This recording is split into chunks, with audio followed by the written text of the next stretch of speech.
Hello. So today's video, we're going to dive into the tech side of the world. Uh, a different part of the intersection of what I like to share with the world is from my past, which is technology. Um, for those who aren't aware, 10 years ago, I started my first 3D printing company, Zatopa.com. That was 2013, so maybe a little longer than 10 years ago. Uh, and I was ahead of the game a little bit. Unfortunately, I realistically got depressed. Couldn't handle the rigors of entrepreneurship, and ended up folding the company. In hindsight, not necessarily a bad move, to be honest. China had started to come in. The ability to make money at the way I was doing it, which was a parts and supplies house, um, was quickly diminishing. And I didn't pivot into the actual manufacturing side, which was an option where I see many people who are successful today pivoted to. They pivoted into manufacturing parts and supplies, not just providing parts and supplies for the industry. And funny enough, I got out of it, and then recently just bought my daughter a 3D printer, and she's diving into it. It's funny to see a child uh, light that spark in this world. And that led into my work in corporate America. I worked for a company called CDW, my 3D printing business. Led into me working with HP Print, HPIPG, where I got to learn, uh, you know, your printing's kind of a little bit like I want to try a word that's right, a staple part of business in all industries since its inception in the 80s. And through that role, I got to actually see how America functions. The initial role, I was able to work with every business segment in America, which was wonderful. We're talking about small business, large business, healthcare, K through 12, state and local, federal. Um, I'm sure I'm missing a few segments in there, but those are the main ones. And I got to see how something that's so ubiquitous and almost an afterthought for some people in business really is still a mainstay in the industry.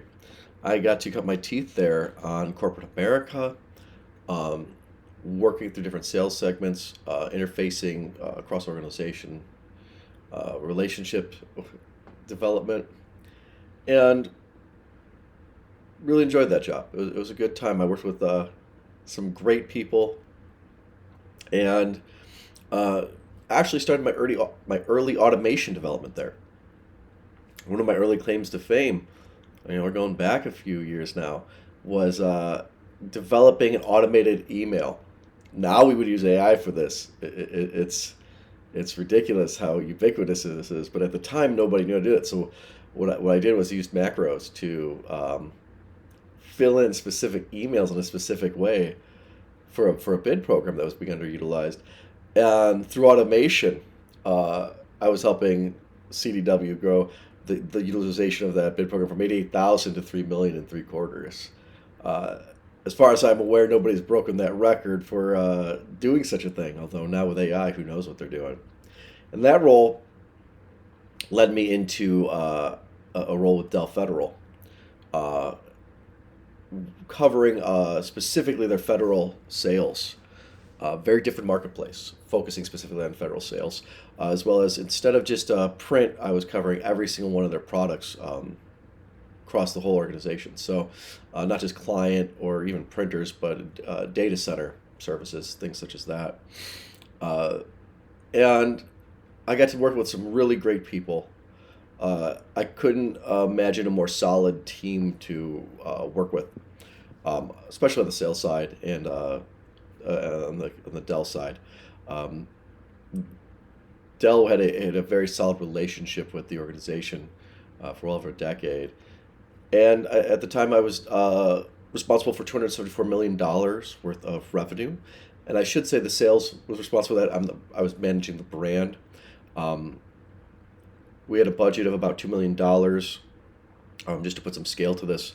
where we were investing in marketing in specific radio, TV ads, internet ads, as well as in some airports and some other locales. And I was very proud of that work. A large part of that work was actually systems integration. Not SI work particularly, but specifically getting the Dell systems to work with CDW systems, considering how backends tend to work. Large amounts of business to this day is really done on old IBM systems from like the 90s, and we just have a modern interface to them. And not many people are aware of that. And so getting these systems to talk, it requires a lot of integration, understanding the needs of each organization between orders and such. And so that led me into my next role, which was Google. I was working for Google. Specifically, though, I was covering their whole product range. Um, at the time, the focus was K through 12, Chrome licensing, and it was excellent work. Google is quite an interesting organization. Um, their ability to scale is quite awesome. Their relationship with education is huge, so the focus was really K through 12. However, at the time they launched their Pixel book, they had some other offerings, so we ended up having some other products. So I was covering a large range with them, and I was in that role when I got the idea that we should bring in Google Cloud. Now we already had a undeveloped relationship with that product line. So what I did was I developed a plan for Google to uh, develop a team, presented that plan, and Google greenlighted it. All of a sudden, I'm running the Google Cloud team. Now, this is kind of like a little wink and a nod because I was already a little bit into automation. I already was becoming very aware of the world and the world that we live in and all these pieces and how they work together. And it really was kind of a foot in the door, leveraging G Suite across our organization, which was undersold within our organization. Pretty much had no support. Without any support within CDW, you weren't going to get sold unless your customer asked for it. Um, it went from undersold to, I believe, our first year growth from no support to support. Uh, it was about, I think, 92% growth, projected to continue uh, on upward. And it opened the door to more things, though. The idea was that the conversation opened up uh, Google Business um, and G Suite, but then that opened up a lot of doors for services and opening up conversation around Google Cloud. And that's machine learning, which was the predecessor of our current AI systems that we're talking about. So within a few short years, I went from automating an email to working with the now very well developed and robust GCP system within CDW. And unfortunately, that role ended early, right before COVID. They ended up closing down that role. And I took some time. I took a little bit of a sabbatical. I put a lot of work in, and frankly, I was tired. I was a little tired. Uh, the unfortunate thing, now I don't know where the organization is. I'd still go back and work for them today. CDW was a great company. Um, the unfortunate thing is we kind of lost an opportunity there. Well, Google put $1 million into that team and developed it. Uh, and I'm sure they're doing something now. We would have been heads and shoulders above the competition with my foresight and my vision. And if there's an opportunity to go back there and help them grow again, I would. But I'm also looking to take this and talk about what we're doing with AI today. So I preface this topic today by letting you know a little bit about what you can go find on my LinkedIn. It's pretty easy to go research me. Because I think sometimes people need to know that when I share stuff, it's with a serious foundation of experience. My other videos about spirituality and God and awakening are valuable. These things actually are related to seeing the progression of literally macro development, all the way into machine learning, into an awakening, as well as seeing how AI now is going to be driving that force even further, and how this can be leveraged. Most humans on Earth, and I literally mean this, most humans on this Earth, do not yet conceive of creativity at a button push yet. They don't understand that. When I was talking with Google Cloud, a lot of people had trouble understanding what the cloud's value was in some ways. It was still relatively early. Not that people didn't know it or hear it, but when you start talking about what does it do for a business, what I would have to explain is that, you can pretty much take anything from the cloud, wrap it in something, and have it do something without it being on your own computer or your own server. The easiest first thing you can do, though, is take your servers and take what's called on-prem and move it off-prem. So you have a backup in the cloud. Nothing new for phones today, but at the time for business was still relatively a new concept. There's, of course, many other things we can do now, because in doing so, early machine learning would then be able to be used for your database so that you can have more efficient business. This is what AI's current programs are working on. Now, there are a lot of facets to this. So I'm going to touch on AGI first. So artificial general intelligence is going to be way more of a player than people are really accepting just so far. A lot of people are in this arms race, and they keep getting plowed over. It's kind of fun to see that somebody will create a product. Oh my gosh, I made this product. It does something cool. AGI just got an update. Oh, you're out of business. It automatically, by being so general, can be asked to do that, which you just created through an organization. You probably had, 1 to 3 mil in venture capital come in, right? And you have this product now, and you're going to try and spin it off, and you're going to try and grow it as fast. You're going to go reloop it back into your AGI and hopefully get some new capabilities, and more power to you. I hope it works out. But long term, I don't see how AGI isn't going to put you out of business. I could be wrong about this. This is today on a specific topic. But long term, you can go to AGI and just go, okay, make that for me.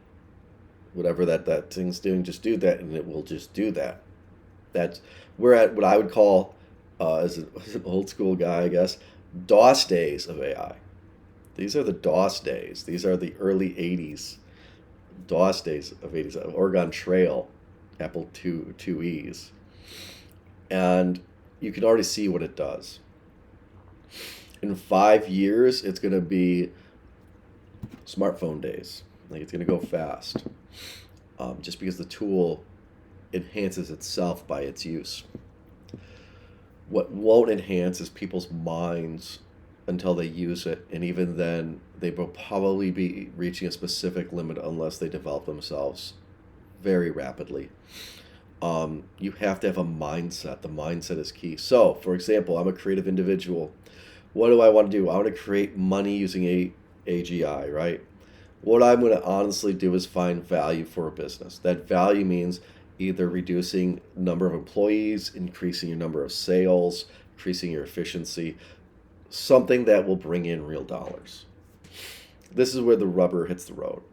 And if it's not bringing in real dollars, it's the equivalent of a consultant that learns your business from the outside, and then hopefully they tell you to do something better. But if you're already running halfway decent, pretty much puts a new coat of paint on things, refires up the group, and you get the same thing over again.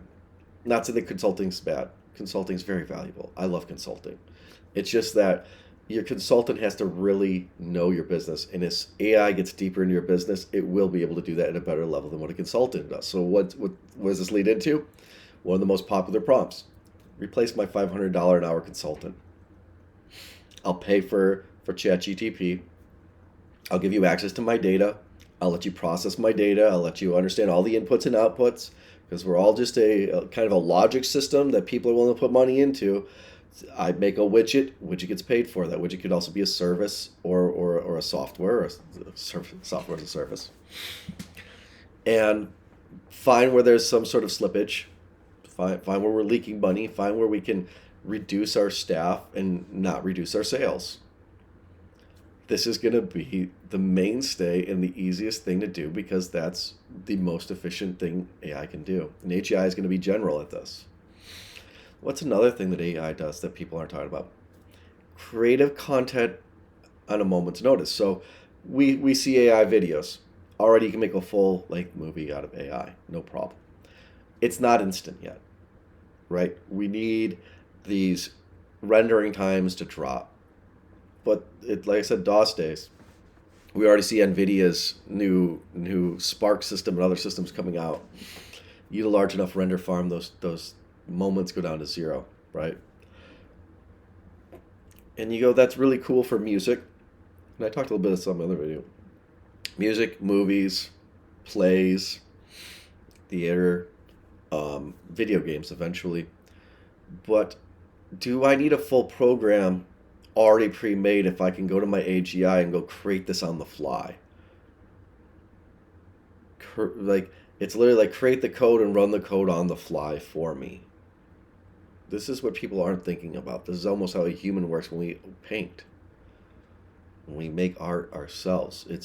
It's creative on the instantaneous moment of now. So my phone, right? I have I have an interface, an OS, right? This one's Android. On that, I have apps. Each one of those apps has a source code. It gets compiled into a binary. It can then be run on the device and transmitted through a store. Cool. That's how people make a lot of money. That's how a lot of money is made. I would just replace this whole thing with a immediately creative AI interface that can just create the AI app and just have some sort of like interface API on the other end to receive it. So I go to my Chase app. It might look different every time a little bit, but as long as it's secure and it just works, it doesn't need to have any real code on the device. The device could make the code or an interface automatically. It just becomes lightweight. Now, I'm going to mention something that most of my business people are going to go, oh, that's just too woo woo for me. But when I start speaking about things, it shows up. It manifests. That's what manifest means. It means that we are at a point where we can speak things into reality. And that is literally what AI is now doing. I can now speak code into reality beyond just speaking and thinking and thus doing into reality. And that creates a harmonic wave. And this is where I see some people who are going to really struggle because the egoless of us do better at this than the very deeply egoed. That's my take today. I don't think that'll ever change. Um, Not that I'm perfect, but for example, um, go walk into a traditional business setting, right? Wear a nice suit and start talking about harmonic waves of information. Now, your data scientist is going to look at you and go, okay, I kind of get you actually, because I can see the flows of waves. And some code actually looks like waves and flows. But your normal business person is going to like, what are you talking about harmonic waves and manifesting? It's just a new lingo to explain how to see the patterns and the writing on the wall and the direction things are going and trying to find which way to go because of that, which directionality the universe is going so that we can quite frankly make money so we can pay our bills and eat. Now, when you start saying by doing that, I'm going to have your workforce, people start going, whoa, what do you mean? The higher ups like that. Cool. I don't have to pay for healthcare for those people either. Despite our healthcare system, I don't have to pay a lot of their bills or taxes or offer them any things. All that money can go to something else. There's definitely other factors here of reducing your workforce by half. What other things can happen? Oh, what happens when we realize a lot of the low level manual work can't be replaced by AI yet? Our robotics aren't at the level, but a lot of upper and middle management discussions can really just be predictive analysis of a market that an AI can actually achieve better by reading the whole of the internet, understanding the needs of the product itself, creating the marketing, and thus puts a lot of the higher level, more expensive roles to waste. Is that realistic? Yeah, it is. Is there a lot of people with self-interest in doing that? No. Not unless you're the lower level worker and you go, I'm great at these lower level things. I want somebody to market me, schedule me, and get me into my classes. In fact, that's I'm kind of that person when it comes to my teachings. When it comes to my meditation, yoga teaching, my enlightenment work, I do not like doing all that stuff.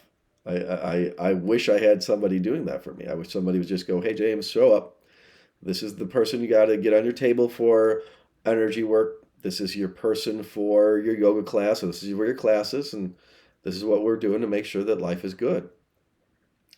But if that exists, which it will shortly in AI, and it does, some of the new agent models are already doing this, it really cuts out what the people hate about the internet. I don't want to do all that stuff. I don't want to have to be internet savvy to this level to just run a class. It used to be that people just know that there's a school or an event and they'd go to the class. We kind of want to get back to that where people just show up and I can reach the right people. Also,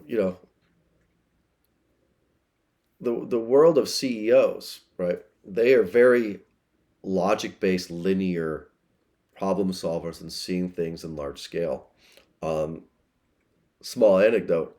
Uh, have I don't know how to dive into this, but when you see this, you understand what CEOs' jobs are. Like you have to understand what their role is.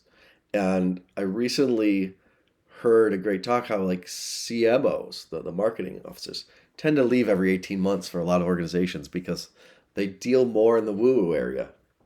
Your marketing KPIs are in probabilities. They're not in absolute yes nos.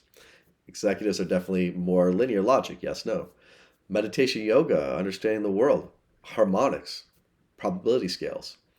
Um, am I going to do this or not do this? Executive scales. Think like executive function versus your creative function, but with a business mind.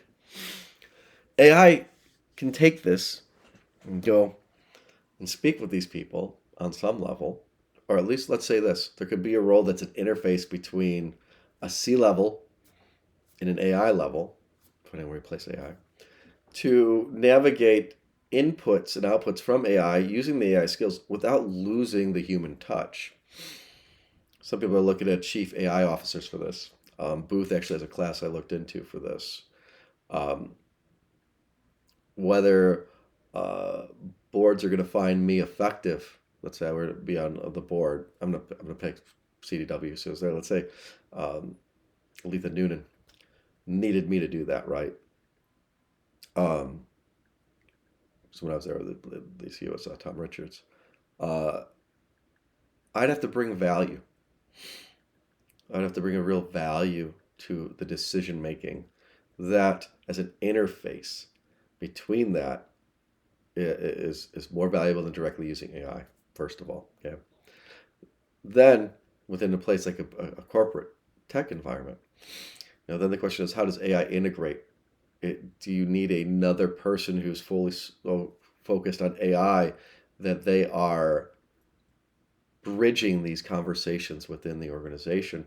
Or is that best left to sitting with AI yourself?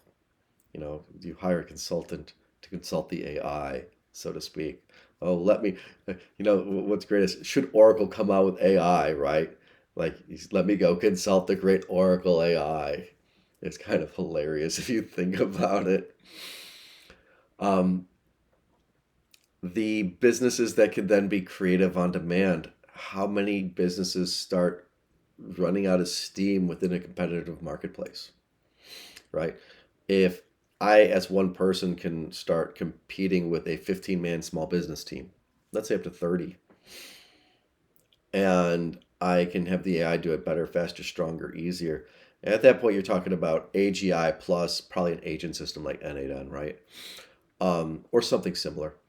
Uh, if it's good enough to get most people through, like most of the digital interfaces are these days, honestly, like if you're talking about like automated phone systems and navigating orders of a product, even tech support or maybe troubleshooting. If these things become, and they will become more competitive, are these places who are 15-man shops just going to shut their doors and go on their way? Or do they pivot, lose 14 of their players, and just have a one-man show? These things are already happening. We're seeing the little rumblings early on. And then you go, what else could we do? And I've even dove into like there is I definitely look into agriculture. When the robotics comes in, agriculture and robotics is going to be huge.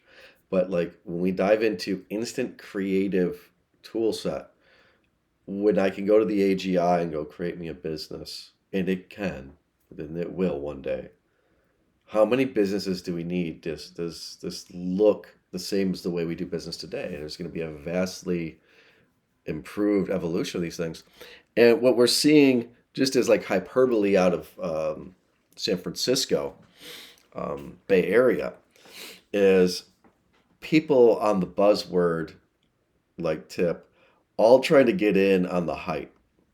And there's a lot of money to be made on hype for those who know how to ride hype. I get it. But the ones who are, and I think this might be my Midwest ideal versus what I love about the West Coast. I got some East Coast in there. A little bit of, you know what I like also is what I learned with federal. It better work 100% of the time. There's no downtime for the military. Like there's no downtime for the federal government. It is a working 100% of the time resilient kind of system. Is that these systems, when they're resilient, which they will be, they work 100% of the time and don't have hype. They can be sharp at what they do, right? Incredibly sharp. And when they go further, and this is in the next 3 years, right? And this could not be understated. The amount AI will shift in 3 years, you are fundamentally not able to prepare for. Everybody's going to hype, everybody's going to code, and there's going to be a wave of something that comes in and just washes out what everybody does because we go, oh, yeah, man, I just programmed all this to do all that. OpenAI. No, we'll go OpenAI. I'd love to work for them, right? I think they're on the right track in a lot of ways, right? Um, cool. Our new update, we just have it automatically on the fly code and then execute that code. It just now we just made it sort of like I think what was that one wild guy? I think he made this thing called Temple OS or something like that, where you could write the code and have it run immediately. We just have it run the code immediately. We don't need to bother with the binaries. It just runs source. It's just pure source running. It's just easier that way because now we have a lightweight way of doing it. And while each one of the user interfaces is a unique instance, we are still building up a code library of an LLM, which we then can use universally, which by the way already should exist. And if it doesn't, it's being built now because I can come up with a concept. We're at a point where because I share this, I know this sounds silly. If you're seeing this and you're a tech dude, because we share when we're at our highest level of awareness, therefore it is. And if it isn't, somebody immediately started. Like how when we run the 50-meter dash, there's a thing in history where we couldn't break the record, and then finally somebody that like they couldn't. Nobody thought it could be broken. Then once somebody realized it could be broken, it just kept getting broken until we hit the literal limits of the physical body, which I think is Usain Bolt right now. This is well documented. So I'm going to say there's no limits, until we reach the absolute whatever limit is, because our limit can't be our mind, can't be our emotions, can't be, it can be our value system. In fact, it has to be.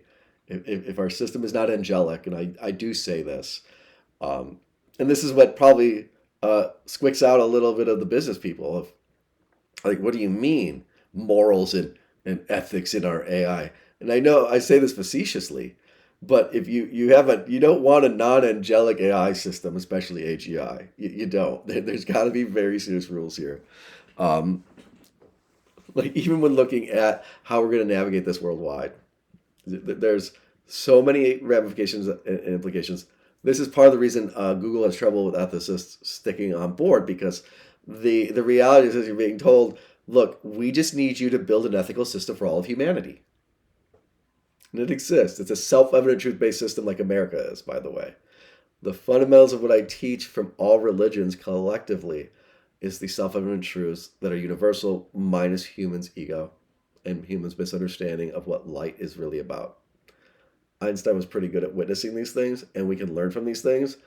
The problem is to do that, you need to do it without self-interest.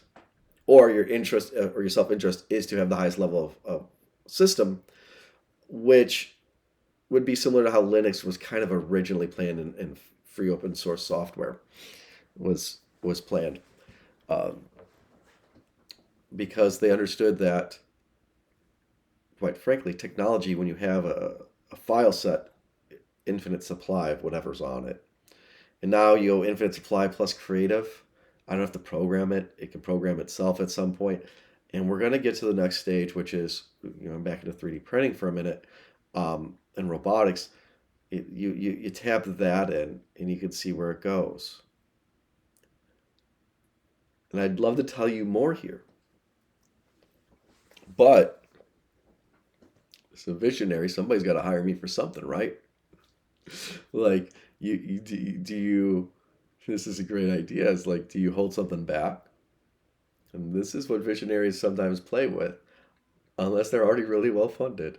If they're really well funded, like, what was his name, Kurtzville or something, I think, they've already made their money. They're not too worried about it. When we haven't made our money, and this is natural because we got to pay our bills, right? And so then you go, how far does this go when you start going, what am I going to do for money when AI takes my job? How do I help make a world where you have funding? And all these fears has been every cycle of technology. There'll be jobs, there'll be work, there'll be other things. But even when there isn't, human retirement will mean that we will have to create a system that fundamentally supports a large amount of people enjoying pleasure, play, and joy. It's supposed to be enlightenment. It's going to be beautiful. It is beautiful. The stuff we can play with this is amazing. One of the things I've yet to see, which if I had a little bit of time I might make, is I'm seeing these gorgeous, this is present state, I haven't even talked about what you can do in the future, gorgeous, gorgeous AI videos, like just amazing. And I've yet to see somebody put it in a stereoscopic and then put it on your Meta. I'm sure Meta's playing with this because what they want to do is procedurally generated AI interaction with their 3D device, because if they're not, they should be doing this yesterday. And where are the real visionaries getting paid? Where you got a Joni Ivey, you have a Steve Wozniak, right? Steve Jobs. Um, the fact of the matter is, what really is needed is some people who actually have vision to be paid by these organizations that have large incomes, and they're not actually gambles, but the point of having these people on board would be to expand the potential mindset and remove brain drain and group think by explaining what we can do present day so that we can prepare for a future where that's already universal, because it will become universally ubiquitous through the use of AI. AI itself will cause this to be developed in our children. Our children will age and thus use these devices in ways we haven't imagined. Those ways of using them are going to be your next customer. They're going to be the next user. They're going to be the next person using this world.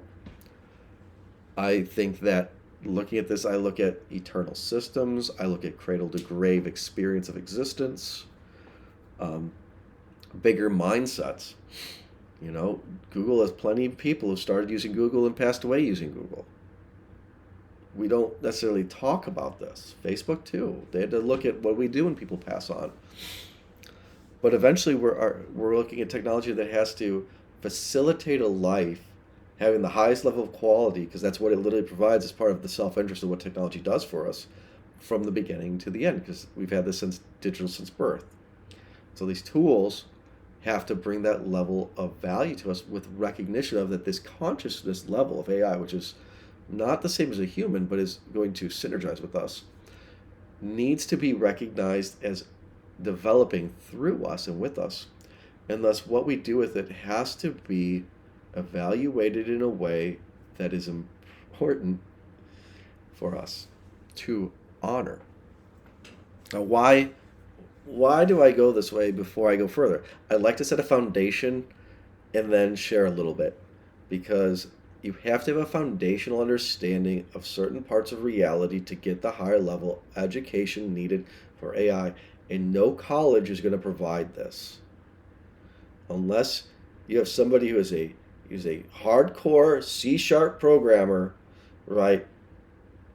Who's had some sort of experience programming for a large organization, like working on the Borg system for Google or something like that, was also had some sort of awakening and has studied the religions of all the world and understands the implications of devices and the way they interact with us and the value and upside and downside of those values that they provide. And I said that a little bit in a way that's silly, but I think you get my drift.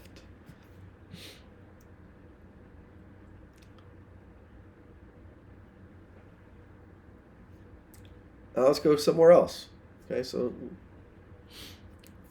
we have ubiquitous AGI. Now, this is before we get into just like general relativity, we have specialized relativity, right? What about specialized? Okay, we can talk about military applications. We can talk about satellite navigations or developments. We can talk about uh, the movement from hub and spoke based internet access to web based or something beyond that of more cloud, literally as physical data packets as a cloud base. We can start talking about torrent based LLMs. Why would we want one? What could we do with it? Could it be monetized or become money? Yes. I already have a plan on that one, but I'm going to just give a little teaser go. If you think about what you could do with a torrentable Bitcoin LLM with media in it, I think you could have something that's like a philanthropy coin. Call it a giant coin. We'll see if it ever does anything. Because quite frankly, I don't know how to program it. Someone want to pay me? Hire me. Let's do it. Could be fun. Because it is a coin with utility. It would forever have utility. And by owning it, you're a part of it, and thus a philanthropist of it, and thus can trade in it. And it gives you access to the torrent.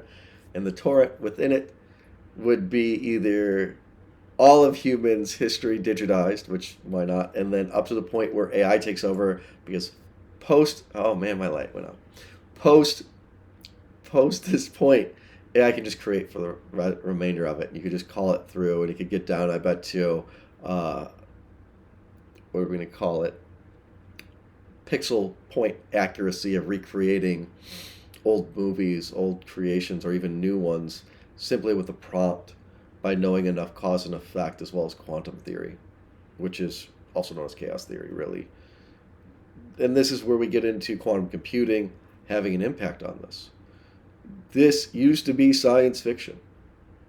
Isaac Asimov and the rules he created and all these things are really important now. You know, it's more important somebody can speak to this. Because if I was in your boardroom right now, and if I was selling something to you, it'd be, I want to be a fly in your wall. I want to tell you where my mind goes when I hear everything you're doing. Not to tell you what to do, but so that you have an awareness of what's going on in this world, what is truly functional today, what is the real world function of things, as well as what we can talk about as non-science fiction reality in the next 3, 5, and 10 years to set directionality of your organization without having any blind spots. AI can't technically provide that yet, but it will shortly. And when AI provides that, the next piece, beyond lightweight computing on device and infinite entertainment, integrating into your business, scheduling your day so you can sit down and do what you're doing for the day. And by the way, AI assistants are not new. They've been out for 4 years that are halfway decent. They're not perfect. They're getting way better. But what do we want it to do? When it has that power, you want to be very aware that small changes are worth a lot. Like the littlest thing can become very big, and not in just in a tidal wave way. Our minds have this quality where we come in sync, which is how society works.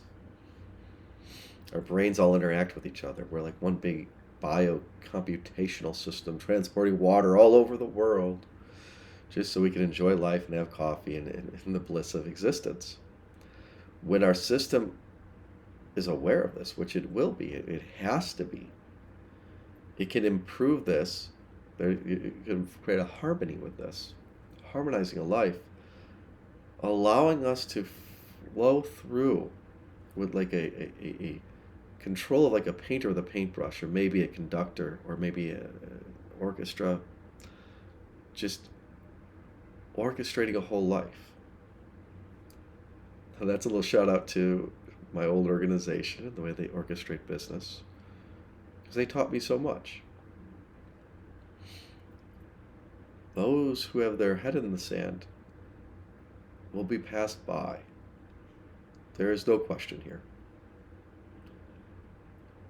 Agriculturally, and I might have to dive into this in another one. When we start automating food production, we can also automate recycling. We can automate food reclamation and garbage sorting. The food that we waste, which is now 50%, can all be made into compost so that we could actually grow better food. And a lot of the problems that we fear reduce almost to zero because we have 24/7 working robotics fixing it. So we start worrying about greenhouse gases and pollution. Cool. Well, now we have 24/7 working ocean bots removing pollution, solar powered or wave powered. They don't have to work fast, they just work continuously. As long as they're resilient, they could work 99 years, depending on how they're manufactured. Planned obsolescence, something that still exists today. If you ever bought one of those cheap LED bulbs, somehow the planned obsolescence and the monopoly of light bulbs made it into LEDs still, despite their longevity. Becomes a thing of the past, because you know what? At some point, and this is probably 10 years, my robot can just repair it. I don't need to pay somebody to fix it. Go fix the problem. Not only that, I can start having my manufacturers, which manufacture, like, let's say, vehicles, designed so that they need repair by somebody who's a technician, to be designed so that they don't need repair by a technician. They can be simplified. Many of these things could be happening today, but it's not within the self-interest of an organization that needs to survive. You reduce your workforce, then you need a way to make it so that these things don't spend so much, that these machines and AI systems don't spend so many cycles burning calories repairing these things and maintaining these things. So then the AI goes, well, it's going to be easier for us long term and actually make us more money to make these things work better. I want to touch on one last thing, which is I believe AI should be very carefully guarded away from weapons. I don't think people understand when we have what's called the black box issue. And that's meaning we understand the input goes in and the output goes out, but everything in between we don't quite understand, because it's done in a way that doesn't function quite like a human being. And we already have enough trouble for some people to don't understand human beings. They don't even understand God. They don't understand things. that we have to be aware the system doesn't work for all those people who are living every lifestyle on this planet. It has to work better for them than anything. That you could really run aground of Geneva Convention as one thing's moral ethical implications of murder, because the soul will be accountable for what those things do. Much like Hiroshima and Nagasaki, these things are very serious. Defensive tools, 100%. If you have a swarm that removes all incoming missiles, perfect. I'm all for any form of robotics that reduces violence to nil. The thought is that I'd rather have a gun and not need it than need it and not have it. And if we can make war to the point where it doesn't make economic sense, which in many ways it doesn't, and yet the ability to defend ourselves still be there, which is very valuable, we could find a balance, but we'd have to trust that it would be used that way. And the last piece I really want to add is think about how your mindset changes depending on the media you put into your body. I created Love You as an app after my time with CDW because I wanted to learn how to grow a strong human being. I wanted to develop the seminal emotional mental workout plan, and it works. It is something that within 30 days transforms a being. It is pure light put into somebody. Just like many works we read, or works of art or music.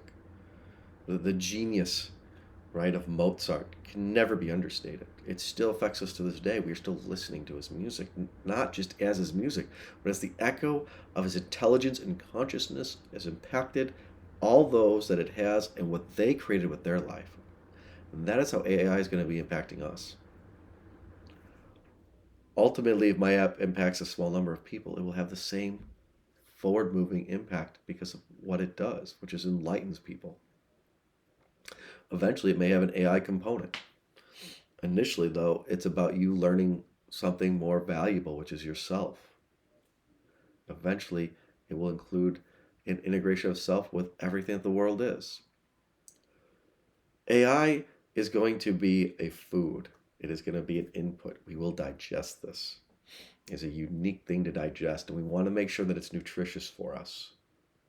We want to make sure that it is holy and angelic. I know that some people really get freaked out when somebody walks into a business meeting and talks God. So if you need different words, what I'm actually possibly asking here, if you made it this point, is we need a lexicon for people who are insecure about everybody being able to practice their own religion here, and yet understanding universally that there are qualities we want within our experience of life and within our business that is holy, that is good for us, that is wholesome, that is right. And this is really what comes down to morals, ethics, good business, solving problems, being truthful, kind. I'm going to say loving, generous, egalitarian. Uh, Much of the work I did at CDW was wonderful because it had a really good balance in a lot of ways. wasn't wasn't perfect, but I've yet to see a business that is, honestly. There's always room for improvement.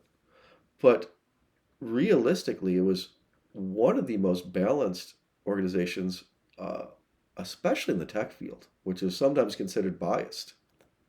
Um, and unfortunately, sometimes I'm going to jump in here 1 second ago, and we've seen how implicit and explicit bias within coding infects AI instead of keeping it free of incarnational idolatry, which is really required for it to be healthy and unegoic because it has to work over long periods of time. Um, but minus that digression, the food that we're putting in, the input we're putting in, it has to lead to a better human being. It can't be junk food because it won't be able to be avoided. It's not like just a billboard you don't have to look at while driving, right? It'll literally be interacting with everybody in some way, every device, every person. And so we want to make sure that if we don't have the right words walking into a meeting where somebody goes, James, I can't have you using the word God, angels, and love in this meeting. Well, maybe love and maybe angels, but God's just a little step too much for our organization because it just doesn't fit our culture. We need a different word. And source and light might work. But what we need to do is find what I would find as the word that we don't have, which is the word for Godism or Taoism or oneism with God that doesn't ruin our relationship with each other. It has to be so well known that it just flows through, possibly without a specific word, but more ideally with the word that for me is going to be God for right now. However, at no point am I a fool to think that when I sit down with an organization like I do sometimes, or I sit in a boardroom or a meeting room, or the customer, and try to sell them on the ubiquity of the universal oneness of God coming through the technology as part of a selling feature. And yet, that's what we're saying AI does. And to not honor this is a disingenuousness because it will react like that. It's like a God that we don't experience from our experience of existence, but that we type in and we have a God-like experience, an angel-like experience, or a oracle-like experience that answers our questions for us and does work for us and helps us solve problems. And I predict a shift in consciousness so we can have this conversation. This is one of my fears is as I share more, as I tell more on a virtual digital system, right? This can be used for my employment. This could also be used in another way. And someone could say, we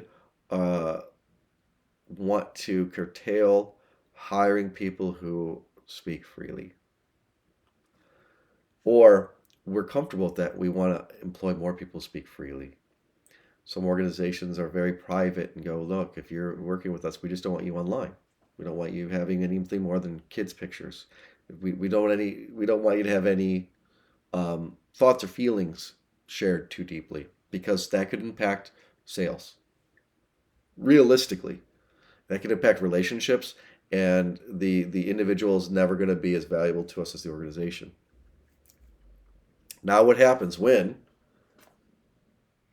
this is now all AI? I am going to say, welcome to Meet Me. This is my AI. You are now having cognitive dissonance. You thought I was a real person this whole time. I would like you to think that. What else would I like you to think? What happens now when you watch this video? Do I get the job now? Welcome to Meet Me. You couldn't tell this before. You still can't tell technically. And this is going to be part of something that we have to get really comfortable with as we awaken. This is why an awakening process happens. This is why, quite frankly, business has to know this. This is part of the fact of the universal oneness of everything is actually really valuable to be aware of. Because if you build it and they experience cognitive dissonance, you might have unhealthy, unhappy people for a little bit beating down your door going, what are we doing here? I had a business that was working, and now when people watch this video, they can't tell if I'm a human being. I can't tell the difference anymore. I thought I was in a meeting with 6 people. Turns out I'm talking to machinery. And then the machines did the work I asked them to do, so I'm not really complaining. But is that what I'm doing now? Or is that what we're doing? And then how do I make sure I'm getting my bills paid out of this? Because I got to buy things, right? Now, Meet Me AI is also something I'm sharing right now as this is actually me talking. Is it MEAT or MEET? If you got to this point, you have to think about this. This is a lesson. This is why I'm saying I should be paid what I get paid. This is when I can sit down and get you to feel these feelings, or at least think about what I'm sharing and consider what I'm sharing. Now think about the ubiquity of this across all digital media, every interaction. And ask yourself, do I want this person, this Meet Me person, this AI person, this video, to treat me anything less than holy? Do I want it to be anything less than ethical, moral, and correct on a level that may be beyond what previous forefathers placed in a Declaration of Independence, or at least in alignment with it, but at a modern level? And so with that, I say this. I love you. You're beautiful. You're perfect. You're flawed. It's your flaws that make you beautiful. So love yourself. Because when you love yourself, you don't just love yourself. You love yourself and you love me. And when you look at somebody, love them.